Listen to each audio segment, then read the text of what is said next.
الكريم أيها المتابعين الأعزاء، بسم الله وعلى بركة الله ينطلق الشوط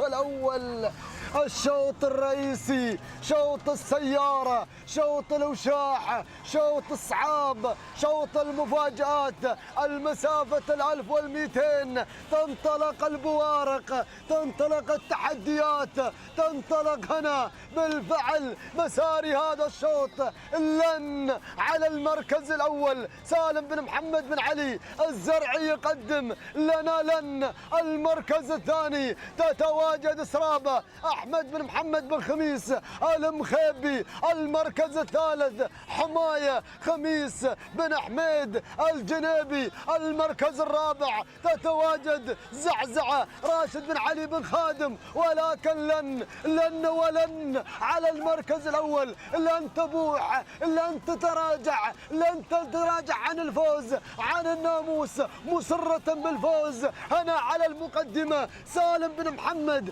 بن علي الزرعي متفوقا، ولكن تاتي هناك الاسماء. شوف التحدي، شوف الاثاره، الصعاب ايضا هنا بالفعل زينه راشد بن سالم الخديري. ولكن لن وكلا، لن وكلا عن السياره. ولكن السلطنه باكملها، السلطنه باكملها على المركز الثاني. لن السلام جعلاني، السلام جعلاني، السلام الى اهالي الميدان. سلام جعلان بن ابو علي. تهانينا سالم بن محمد بن علي ود الشر الزرعي على فوز لن بسيارة هذا الشوط. المركز الثاني السلطنة عبد الله بن محمد بن سالم البطيني. اما المركز الثالث وصلت فيه زينة راشد بن سالم الخديري. يا له من شوط، يا لها من تحديات، يا لها من منافسة قوية.